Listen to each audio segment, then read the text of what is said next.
بسم اللہ الرحمن الرحیم۔ المتین جل جلالہ شدید قوت والا۔ المتین جل جلالہ وہ ذات ہے کہ وہ خود بخود قائم و دائم ہے، کسی دوسری طاقت کا محتاج نہیں۔ بے شک اللہ تعالیٰ المتین جل جلالہ ہے، ہر ایک استحکام و پائیداری اور شدت و قوت اس کے حکم سے ہے۔ اللہ تعالیٰ قوی ہے اور تمام قوتیں اسی سے حاصل ہوتی ہیں۔ اللہ تعالیٰ قوی ہے، اسی نے جملہ مظاہر کو قوت ربانی سے ظہور بخشا ہے۔ اللہ تعالیٰ قوی ہے، اسی کا نام ضعیفوں کے لیے توانائی بخشنے والا ہے۔ دل کو قوت ایمان بخشتا ہے، روح کو قوت عرفان عطا فرماتا ہے۔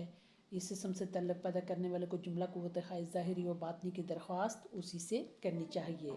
اللہ تعالیٰ متین ہے، اور متین کے معنی ہیں کہ وہ ذات ایسی قوی ہے جسے اپنے افعال میں مشقت و کفت تاب تھکن لاحق نہیں ہوتی۔ قوی اور متین میں تھوڑا سا فرق ہے۔ قدرت میں بالغ و تام کو قوی اور قدرت میں مضبوط و شدید کو متین کہتے ہیں۔ اللہ تعالیٰ ذو القوت المتین جل جلالہ نے کئی طرح کی قوتیں پیدا کی ہیں، بعض قوی ہیں مگر متین نہیں اور بعض متین ہیں مگر قوی نہیں۔ ہوا، پانی اور آگ قوی تو ہیں مگر متین نہیں۔ جو شخص چاہے ہوا کو ادھر سے ادھر کر دے، قید کر دے، روک دے، کسی ڈبے سے باہر خارج کر دے، کسی کمرے میں بند کر دے اور کسی مکان سے باہر خارج کر دے، اس کی رفتار کو تیز کر دے یا دھیما کر دے، اسے سرد یا گرم کر دے۔ ہوا قوی تو ہے مگر مضبوط نہیں۔ قوی ایسی کہ تناور درختوں کو اکھاڑ کر پھینک دے، بجلی کے بڑے بڑے لوہے کے کھمبوں اور تاروں کو تہ و بالا کر دے، مکانوں کی چھتیں اڑا کر لے جائے، سمندروں میں طوفان برپا کر دے اور بستیوں کی بستیاں اجاڑ کر رکھ دے۔ وہ شخص دھوکے میں مبتلا ہے جو مخلوق کی قوت کو دیکھ کر اس کو حقیقی قوت والا سمجھے۔ مخلوق کی ساری قوتیں، سارے ایٹم بم، ہائیڈروجن بم اور ایک چھوٹا سا تنکا اس المتین جل جلالہ کی نگاہ میں برابر ہے۔ وہ چاہے تو ابابیل کے منہ میں آئے ہوئے ننھے سے کنکر کو ایٹم بم کی قوت دے دے اور وہ چاہے تو ایٹم بم کی قوت کو فیل کر دے۔ مخلص و مومن بندوں کو چاہیے کہ وہ المتین جل جلالہ پر اعتماد رکھیں اور کامل بھروسہ اسی کی ذات پر رکھیں۔ المتین جل جلالہ نے کسی کو ایسی قوت حافظہ عطا کی ہے کہ وہ جو پڑھ لیتا ہے یا سن لیتا ہے عمر بھر کے لیے اس کی قوت حافظہ میں ضبط ہو جاتا ہے۔ کسی کو سونگھنے کی طاقت ایسی عطا کی ہے کہ وہ بہت دور پڑی ہوئی چیز کی خوشبو کو محسوس کر لیتا ہے، جیسے چیونٹیاں اور کیڑے مکوڑے وغیرہ۔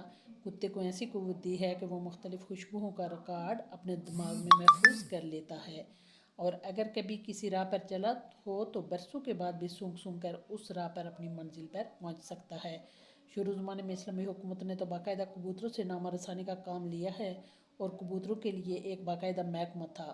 جنگوں میں تو خاص طور سے کبوتروں سے کام لیا جاتا تھا، اور یہ دوسرے پرندے اور شہد کی مکھیاں وغیرہ کھلی فضا میں کیسے امتیاز کر لیتے ہیں۔ اس المتین جل جلالہ نے معمولی کیڑے مکوڑوں کو بھی بڑی بڑی قوتیں عطا کی ہیں کہ بڑے سے بڑے انسان کو بے تاب کر دیتے ہیں اور قوت سے ہمکنار کر دیتے ہیں۔